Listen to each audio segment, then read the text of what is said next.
Muy buenas tardes con todos. Muchísimas gracias por estar aquí con nosotros el día de hoy. Hoy día estamos con la Universidad de Illinois conversando sobre lo que es un LLM, si es que este es el programa que sería mejor para ti y contestar todas las dudas que ustedes tengan.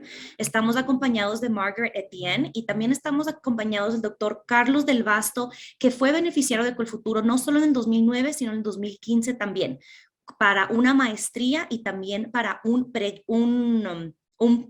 PhD. Entonces, buena oportunidad para que ustedes hagan sus preguntas. Quiero mencionar el convenio que tenemos con esta institución, si es que son beneficiarios de Colfuturo. Tenemos un descuento del 50% en el valor de la matrícula. Entonces, una muy buena oportunidad. Yo les voy a dar más información en el chat sobre la convocatoria para ser beneficiarios del programa de crédito beca. La convocatoria volverá a abrir el 10 de enero. Durante la presentación, cualquier pregunta que tengan, por favor, pónganlas en el chat. Al final de la presentación tendremos un Q&A donde estaremos contestando todo.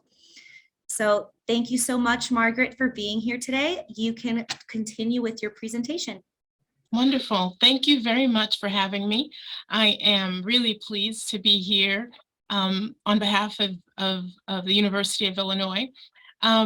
Again, my name is Margaret Etienne. I am the Associate Dean for the program that oversees the graduate and international students at the University of Illinois. So big greetings to all of you from Champaign-Urbana. I'm going to tell you a little bit about our program, but mostly I want to talk to you today about the LLM and the decisions that you may have to make in choosing an LLM. So the first question that most students have is why an LLM, right? You already have a law degree, you already have a degree at home in Columbia, and so you may wonder, why would you want to do an LLM? So to think about this question, you have to ask yourself, how is the LLM different from the JSD or from the JD or the MSL or other programs that we have, including visiting scholars? And many of you also will have heard about pre-LLM programs. Usually in the summer, there are a lot of popular programs all over the country where students will come just to get a taste of what the law degree in the US is like, what law schools are like, and what being a student here is like. So the first thing I want to do is I'll share with you that the LLM degree is traditionally a degree for students who already have completed law school, perhaps in a foreign institution or in another country from the United States, but they want to come to the United States to get a foundation of US law, to understand general ideas about US law, or they decide they want to come because they are really interested in specializing in a specific area. So they're not interested in all of US law, but maybe they've been practicing in antitrust, or they've been practicing in patent law, and they really want to specialize in that area. So they want to do a one-year degree that will focus on just that. Students who do the JSD, for example, we can start there, are typically students who want to teach law, like Professor Del Vasto, who completed the JSD here at the University of Illinois, for example, following his LLM. Students who complete a JD degree usually want to practice law in the United States. It's a 3-year degree, typically, so it takes a lot longer, where the LLM is only 1 year. So students who already have a law degree and don't have the time or the money to spend 3 more years in law school might choose to do the LLM. The MSL is a newer degree at most schools. It's very similar to the LLM in that it is a 1-year master's program, but it's usually for students who don't have any background in law. They don't have a prior law degree in their undergraduate institution, but they find that they would like to have a year of legal education. Maybe they practice in they're a journalist and they work on courts or legal news, or maybe they work in business and they do a lot of contracts. So they don't want a law degree, they don't want to practice law, but they just want to have more legal background for use in their field. Visiting scholars are usually for people who just want to come, but they don't want to do a degree program. So you don't get any degree at the end of that, but maybe you're doing scholarship someplace else. And you would like to spend time in our library, you'd like to spend time visiting some classes, and so forth. Okay. So a few things that are distinguished about the LLM in particular, what we call the Master of Laws. Most LLM programs are 1 year only. Many programs will allow you to choose between 2 semesters or 3 semesters. Now, when I say 1 year, I mean 1 academic year. So you would begin in August and finish in May. So it's really 10 months is the program. For many students, 10 months is not enough, and they would like to stay for an additional semester. So for example, here at the University of Illinois, we allow students to complete the LLM program in 3 semesters if they want. Some students want to do externships in the 3rd semester or want to really practice their English a little bit more. Many students want to study for the bar exam, which I'll talk about in a moment. The LLM also allows students an opportunity to hone their skills, to practice particular skills like research skills or writing skills or advocacy skills or arbitration, negotiation, mediation, those sorts of practice-oriented skills, or to learn about US law, again, with the option to really specialize in a specific area. In order to do the LLM, you have to have a bachelor's degree. So in a lot of places, the bachelor's degree, the law degree is a bachelor's degree. But here in the United States, most of the undergraduates don't have any experience in law, and you do need to have a bachelor's degree to do the LLM. When you combine that with an undergraduate law degree, from another country, many students are eligible to sit for the US bar. So normally in the United States, you have to have a JD to take the bar exam, but there's an exception that if you have a law degree from a different country and you complete the LLM, you are able in many states to take the bar exam. And that helps a number of students in practice later on. In order to apply for the LLM, you don't have to take the LSAT, which some of you may have heard about, or the GRE. So if you want to do a JD, you have to study and take the LSAT exam. The LLM does not require you to do that. Most US LLMs will require you to take a language exam or to show that you have the sufficient ability in English. When you're thinking about an LLM program, any LLM program, I want to talk to you a little bit about how you might apply for that. So first you have to decide, is the LLM right for you? So we've talked a little bit about how the LLM is different from other degrees. But once you've decided that you do want that the LLM is the right degree for you, then you have to think about how to apply. So the application process, there are 2 primary ways that most students apply for LLM programs. The first is you would apply through your university, the university that you want to apply to. So here, for example, you would apply directly to the graduate college at the University of Illinois on the website, and you can find out how to do that. Or you can apply through LSAC, which is an organization that takes all your information for the application, and then you can pay them a certain amount of money to send that information to each law school. So the difference would be that if you apply directly to a university, you have to fill out each application for each school. You have to send them all of your information, your transcript, your resumes, your application statement, essays, etc. And you do that for each school that you're applying to.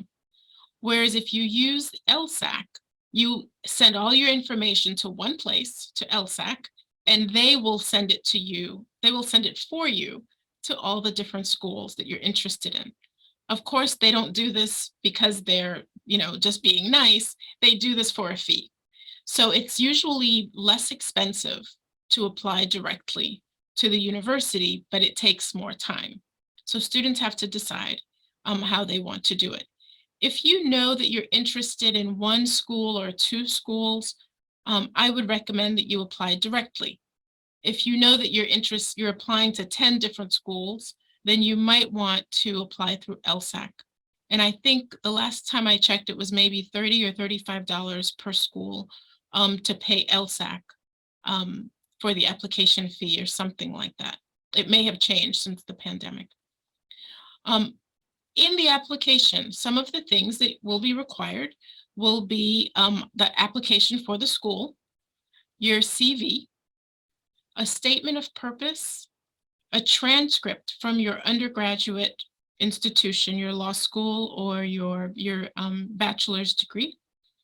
Usually 1 or 2 letters of recommendation. It depends on the school. So Illinois, for example, we require 1 letter of recommendation from an employer or from a professor. And you have to show that you've taken the proof of English proficiency, either the TOEFL or the IELTS. And these days, since the pandemic, we also accept the Duolingo, which most schools now accept some level of Duolingo. Always make sure that you check the deadlines for when your applications are due. Every school has its own application deadlines. Many schools only accept students for the fall, and so their applications are earlier. Some schools accept students in the spring semester to start in January and in the fall to start in August. So for those schools, you would have 2 different deadlines. The University of Illinois, for example, we accept students in the fall and in the spring, and so we have 2 deadlines that you can apply. Depending on your work or your schooling, you may prefer to start in January or you may prefer to start in August. So I mentioned a little bit about LSAC and the online application. Almost all the US schools and degree programs accept the LSAC. The LSAC stands for the Law School Admissions Council. I should have mentioned that. And what the LSAC does, in addition to sending your materials to all of the schools, it also helps to evaluate and authenticate your records. So what does that mean? When you have a transcript from your school, the LSAC will look at the transcript and make sure that it's authentic, and they will evaluate it. They will decide if your school, what the GPA is in your school and how it translates to the requirements for the schools that you're applying to, and everything is electronic.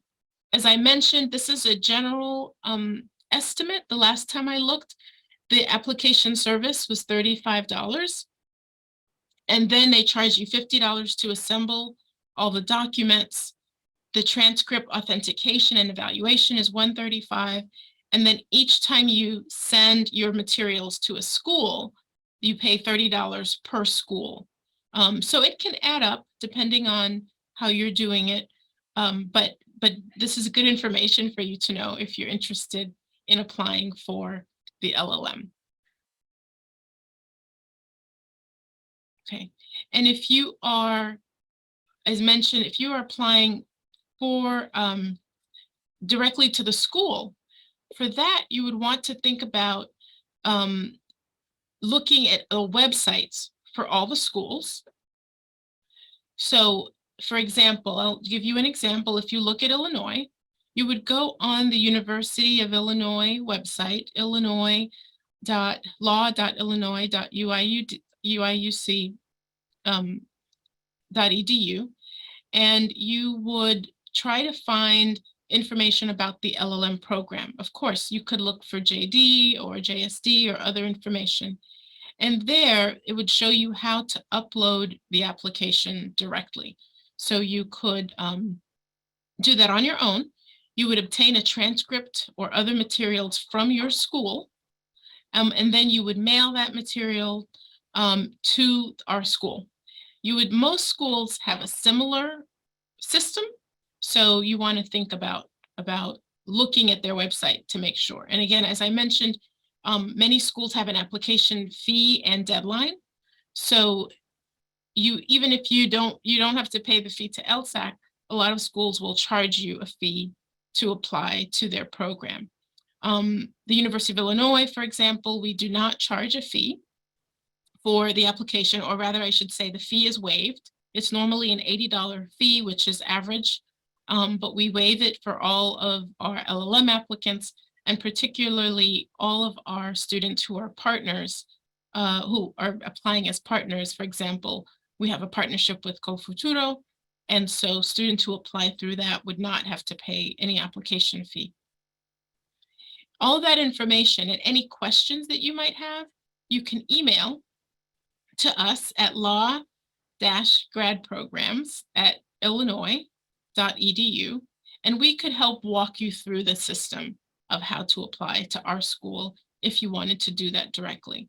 Some students will apply on LSAC, but then they will pick one or two schools and they'll apply directly. So you can also do that. It doesn't have to be Illinois, it can be any school that you're interested in. So those are some of the things you want to think about when you are applying to the LLM program. You want to think about why. Why is the LLM program the right program for you? Compare it to the other law programs in the United States. And then you want to think about how that you would go about applying. Now, when you decide that you do want to do the LLM, you have to think also about which schools. How do you select what the best school is? I can't really tell you about all the different schools and all the different options. There are some excellent law schools in the United States. I do think there are very good reasons to come to the United States as opposed to going to the UK or to Spain. I know a lot of students in Columbia will choose to go to Europe instead of the United States. I think there are very good reasons to come to the United States instead, particularly to really practice your language skills. And if you're interested in the business area, so much of the business will be with the United States that it's very helpful to have that connection. But I can tell you a little bit about why the University of Illinois. I have been at the University of Illinois now for a little bit over 20 years. And I've been teaching law here and also working as the Associate Dean for Graduate International Programs for less time than that. But there are a few things I want to share with you about our school.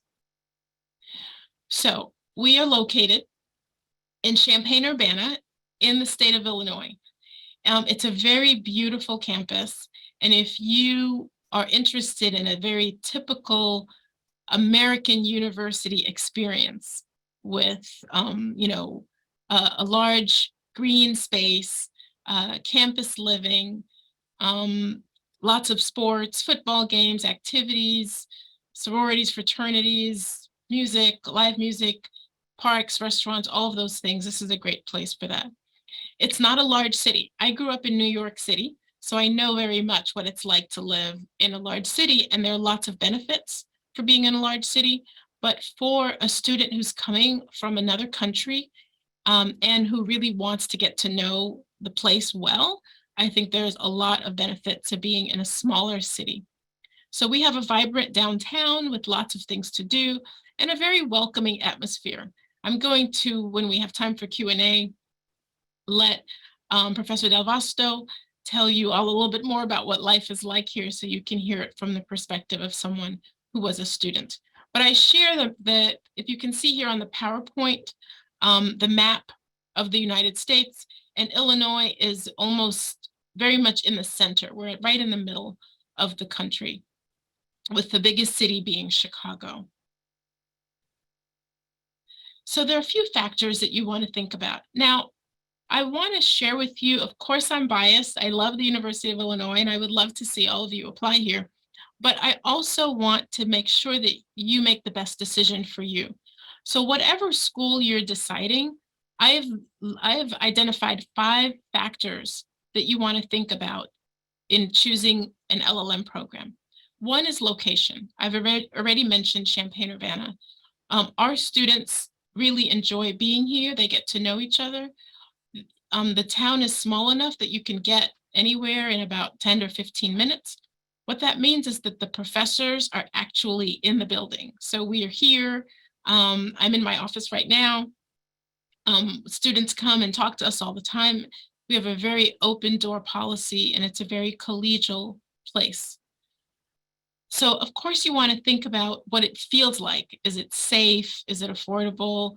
Will you have a good experience?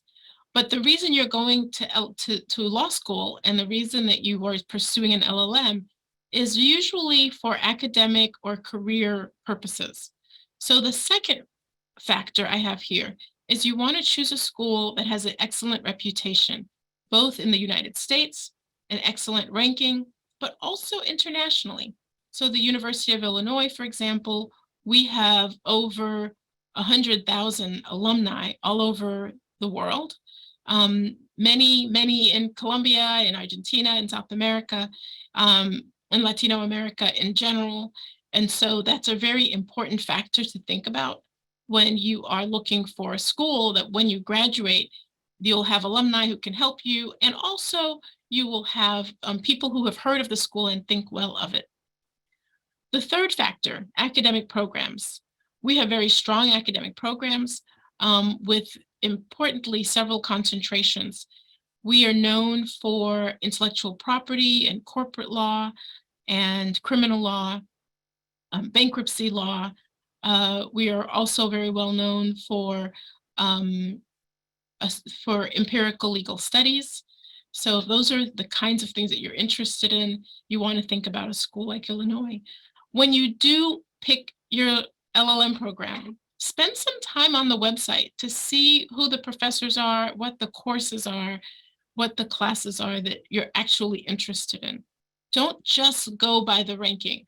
The University of Illinois has an excellent ranking. We're in the top 30 of law schools in the country with over 200 law schools. So I think ranking matters, but you don't want to only rely on the ranking. You also want to see if the school is a good fit for you. If you are interested in fashion law, but the school doesn't have any classes in fashion law, it doesn't matter if it's the #1 school. You have to think about what the best fit is for your goals. Fourth, you want to think about affordability. And so I'm very glad to say that we're partnering with CoFuturo because it certainly helps make the program more affordable for students if you can obtain a CoFuturo scholarship.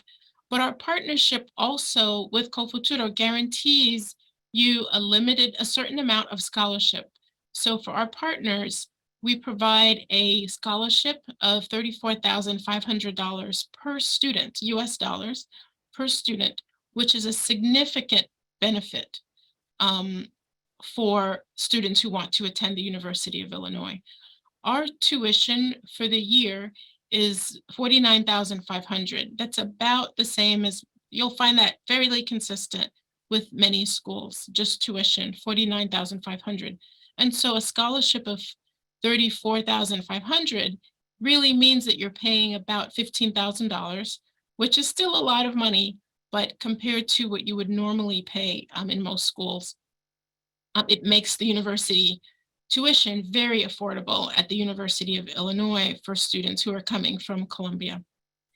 I'll also add that the cost of living here is very affordable. I think it's actually in many ways, not much more expensive than living in large cities in Columbia. Certainly it's cheaper than living in New York or San Francisco or Houston.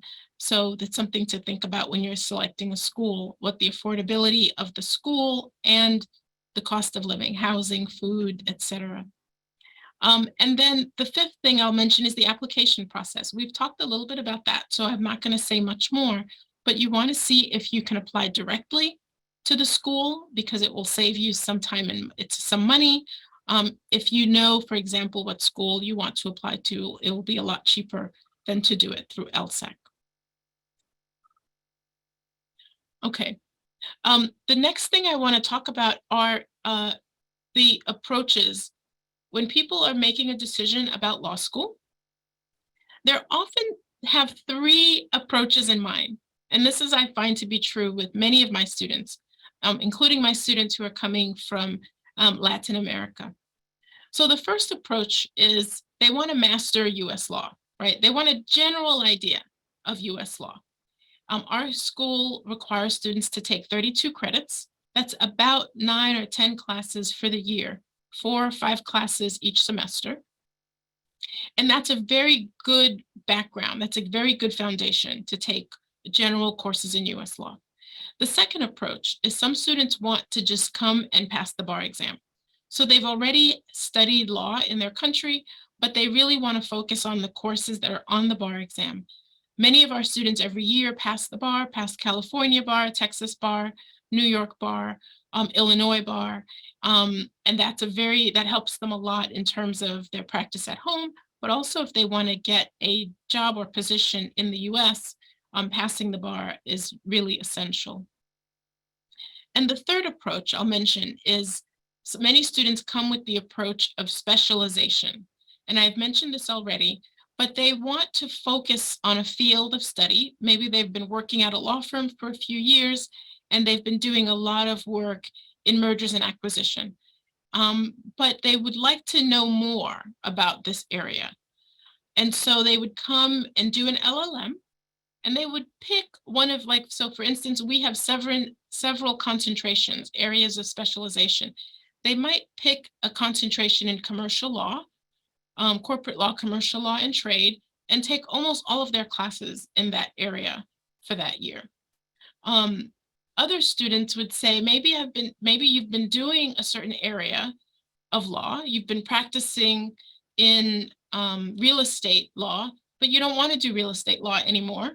And so one way to change your field is to do an LLM in a new field so that you have 1 year where you can focus on criminal law and say, okay, I'm just going to do criminal law. I don't want to do real estate law anymore. But if you didn't go back to school, it would take many, many years for you to develop a practice in criminal law. Whereas with 1 year of specialization, you could start to master a new field. So those are the three approaches that I see students tend to take when they decide, should they do an LLM? General mastery of US law, efforts to pass a bar exam so they can practice in the US, and 3, specialization in a new field or an old field. Okay, that's my last slide. I know I've been talking a lot and giving you a lot of information.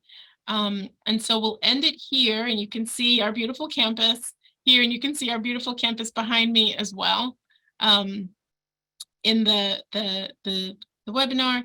And so I think we will now move to a Q&A, and I'll take any questions, and Dr. Del Vasto may have a few comments or ability to take questions as well. Perfect. Thank you so much for your presentation, Margaret. For everyone that's online, please make sure to send your questions via chat. I do have a couple of questions for you that came in through social media. Can you please tell us a little bit about the ideal candidate for this kind of program at Illinois? Oh, wonderful. That's a very good question. So I've talked to you about the 3 different approaches that students tend to take when they decide an LLM. So we have a wide range of students because everyone is coming for a different reason, and they're coming from different countries. Right now, our LLM program has students maybe from about 20 different countries. And so it's a truly, truly international program. When we're looking for the ideal candidate, we do want diversity. We want to have students from all over the world, because if you wanted a program that everybody was from Colombia, you could just do that in Colombia, right? You wouldn't need to come to Champaign-Urbana to do that. So your classmates here would be from China and Italy and the Dominican Republic and France and Nigeria, all over the world, truly. We look for students who are very motivated, So we look to see that they've been working hard in their classes before with the GPA that is, it doesn't have to be, we don't have a GPA cutoff or specific number. We really look at the whole applicant. But the GPA is one indication that you've been working strenuously in school, that you're a good student. Now, many of our students have been out of school for a long time, right? So they finished school, but they've been practicing law or working in a law firm for a few years. The longer you've been out of school, in a way, the less your GPA is going to matter. And so for those students, what really matters is the letter of recommendation. If you're working with a lawyer or a partner who could write you a strong letter, who can explain your skills and your strengths, we take that very much into consideration. As I mentioned, we have a strong alumni base. So when we have recommendations from alumni, we take that into account because we know that they know what it takes to succeed at the University of Illinois. So those are some of the factors. Of course, we do have an English language requirement, and that is more of a fixed, of a cutoff. So we like to see students with at least a 90 IELTS, but again, most of our students have even a higher IELTS than that, or TOEFL, I should say, than that. And so it really varies. Some students, I'm very well aware that a number of our students are very strong in English speaking, but not writing, or they are really good at listening, but not reading. And so we do, again, look at the whole student and all of the different parts of your score so that we have a wide range of students that come to us. Wonderful. Thank you so much. We have another question. This is regarding to cost and tuition fees. Now, I know that we have a very generous agreement with Colfuturo if they are a Crédito Beca recipient, but can you tell us a little bit about cost of these programs and if there are any additional scholarship opportunities from your institution? Yes, so most of our students receive some scholarship. I would say about 90% of our students receive some scholarship because the cost of tuition in the United States is very high. We're very well aware of that. And then in addition to tuition, which I mentioned is just under $50,000 a year, so $49,500. In addition to tuition, we have fees. So, we have student fees for healthcare and using the gymnasium and all sorts of things like that. And then there's the cost of living, just buying food and housing and all of those sorts of things. So yes, we do have a generous agreement with Colfuturo. I would add to that many of our students do work when they're here. They're, if any student who wants to work, they're usually jobs on campus at the library or doing research assistant positions or working in the dining hall or what have you. To earn additional money to help for paying expenses. And then there are scholarships that, many of our students find scholarships or have funding from sponsors, from employers, or things like that. So we're always willing to help you look for scholarships. We have students who are Fulbright recipients, and there's a wide range of funding that we provide. But I'm going to ask also Dr. Del Vasto to talk a little bit about what it feels like to be in Champaign-Urbana and how, whether it's, how doable or undoable it is in terms of financially. Well, thank you very much, Margaret. I will switch to Spanish, if it's okay. Les puedo decir de mi experiencia en la Universidad de Illinois particularmente. Bueno, es una gran experiencia. Tuve la experiencia en maestría, exactamente en el año 2009 al 2010. Digamos que es una experiencia de un año. Fue maravilloso. Me abrió una ventana, digamos que de conocimiento, no solamente en temas de common law, sino también en derecho civil, digamos que también la comparación con el derecho civil continental Eso fue muy interesante debido a los profesores que hay en la Universidad de Illinois. Es una universidad que tiene profesores expertos en temas de derecho corporativo, comercial, análisis económico del derecho, métodos empíricos. O sea, es una universidad realmente muy completa y en su momento, en el 2009, para lo que yo necesitaba como profesional, mis perspectivas las cumplí satisfactoriamente. Posteriormente, yo estuve en el 2015 haciendo un programa doctoral que se llama JSD, que es Jury Science Doctor, y este programa fue muy positivo, lo terminé en 3 meses y medio, y realmente estuve de la mano de un profesor que considero mi mentor académicamente, que se llama Robert Wallace, y que es un profesor genial en el tema de métodos empíricos.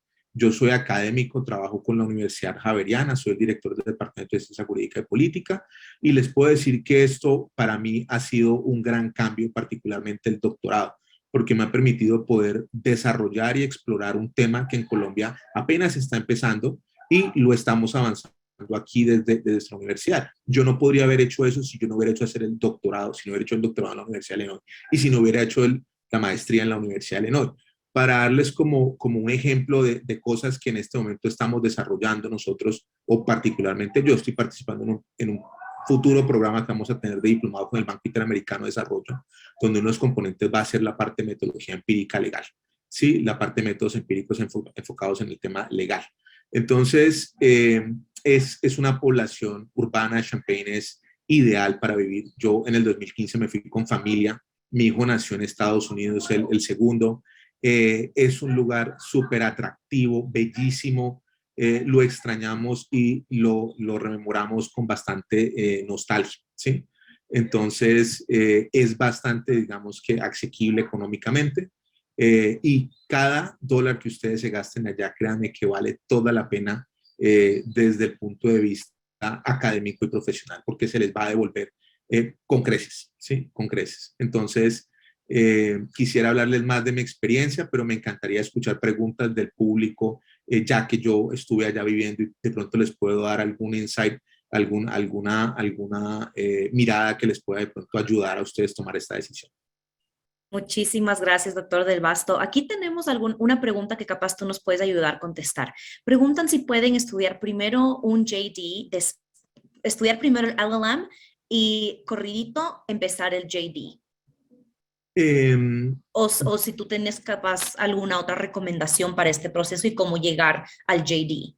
De hecho, conozco gente que lo ha hecho, conozco gente que ha hecho el LLM y posteriormente ha iniciado el JD. No sé si se pueda en la misma universidad, de pronto, bueno, creo que sí se puede. Dean Margaret les podrá contestar esto mejor, pero sí conozco casos de colombianos que lo han hecho y de hecho colombianos muy exitosos, que han trabajado en muy buenas firmas como Brigaron Ruth en el contexto de Colombia. Conozco un caso que se llama Juan Pablo Moreno, que hizo el LLM y después hizo el JD y trabaja en una firma en Chicago que se llama Mayer Brown. Entonces, sí se ha hecho y les ha ido muy bien, tanto en el contexto de Colombia como en el contexto de Estados Unidos después. Maravilloso, muchas gracias. Margaret, I don't know if you would like to add, they were asking if they can do a JD after the LLM. Yeah, I would say that a lot of it depends on what your goals are, which I tried to discuss a little bit. And so, for example, if you want to practice law in the United States, a JD may be very helpful. It's not necessary. You could certainly do it with an LLM. I have LLM students who have, the LLM degree, they take the bar exam and they practice in the US. But there is a lot of it will be duplicative. It might be somewhat repetitive if you do the LLM and the JD. Some students try to do that because they feel like the LLM will be a practice, right? They're a little bit concerned, maybe their English isn't so strong or they're not familiar with the common law, as Carlos was saying, and then they use the LLM almost as a practice, but that's a very big commitment and it's a lot of money for a practice year. So my recommendation would be to think closely about what your goals are before you make that decision. And so if you want to end up at Mayer Brown and Platt and in Chicago, then you might need a JD. But if you want to go home and practice in Columbia, you probably don't need a JD.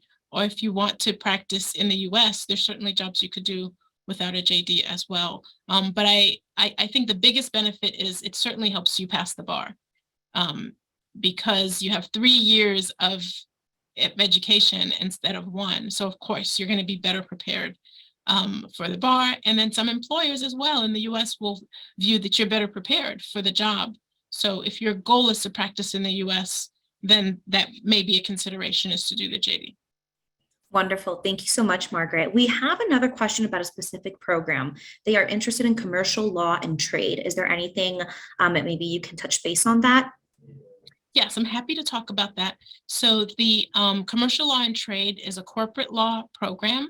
And like all of our concentrations, the students who do that will, they have to start off with a course in business law. It's a required course. And then there are about 10 other corporate or commercial law classes that they can choose from.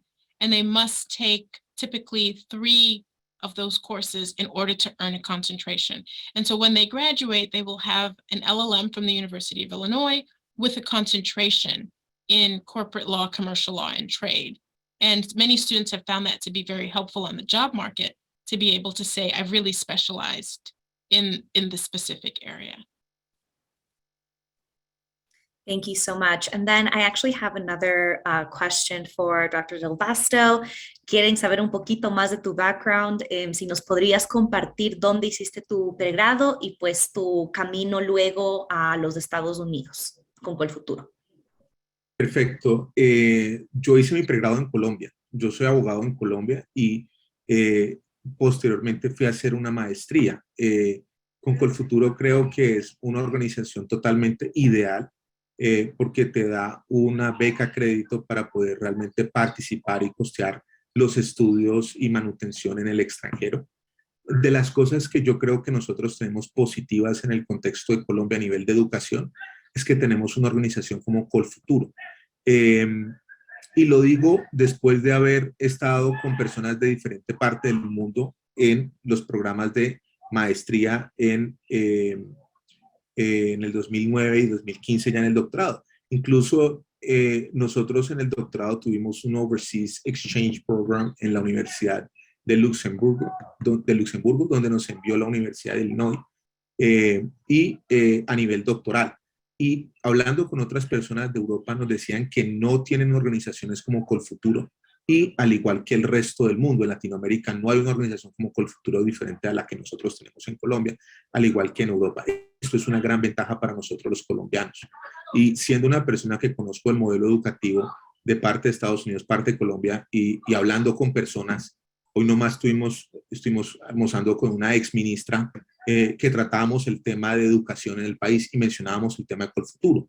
Y decíamos, mire, una de las grandes ventajas que nosotros tenemos es que gracias a Colfuturo es que personas como la persona que es una exministra de la anterior administración pudo estudiar en Estados Unidos al igual que yo, ¿sí?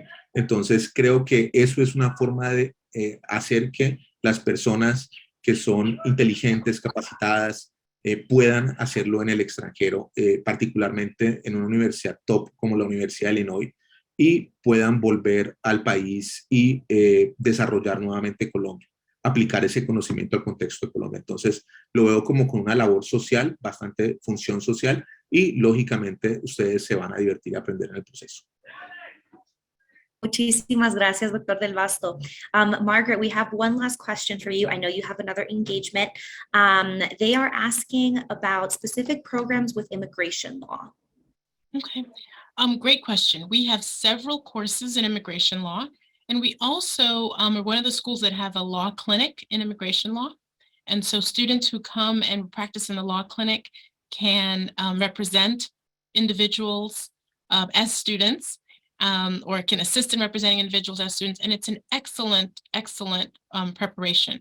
In fact, I know of at least 3 students who are our recent graduates who are working at the Immigration Project as full-time attorneys right now in Champaign-Urbana.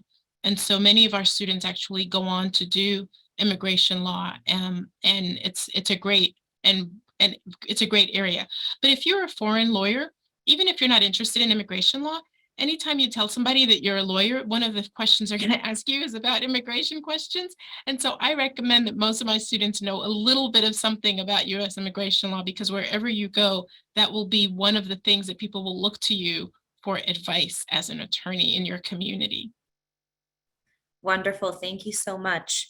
Well, that closes our Q&A. Thank you so much, Margaret and Dr. Del Vasto. A todos los que están conectados, muchísimas gracias por conectarse. Les recuerdo la información de nuestro programa Crédito Beca. Como le pudieron escuchar al doctor Del Vasto, es una oportunidad maravillosa. Para conocer un poco más, te invitamos a que asistan a nuestras charlas informativas sobre el programa Crédito Beca. Estas dan lugar el primer viernes de cada mes a las 8 de la mañana y el segundo sábado de cada mes a las 9:30 de la mañana. Esto es un link en vivo que sale en la página de colfuturo.org. También cualquier duda que tengan sobre el programa, con mucho gusto nos pueden escribir a yosoyfuturo@colfuturo.org y estaremos enviando la grabación del webinar también cuando ya esté listo. Dr. Del Vasto and Margaret, thank you so much for being here today. This was absolutely wonderful. We look forward to working with you again soon, and I will be in contact with you for a follow-up. Thank you, everyone. Thank you so much. Muchas Bye. gracias. Thank you Hasta so luego much, con Carlos. todos. Thank you so much, Margaret. Have a great day. Bye.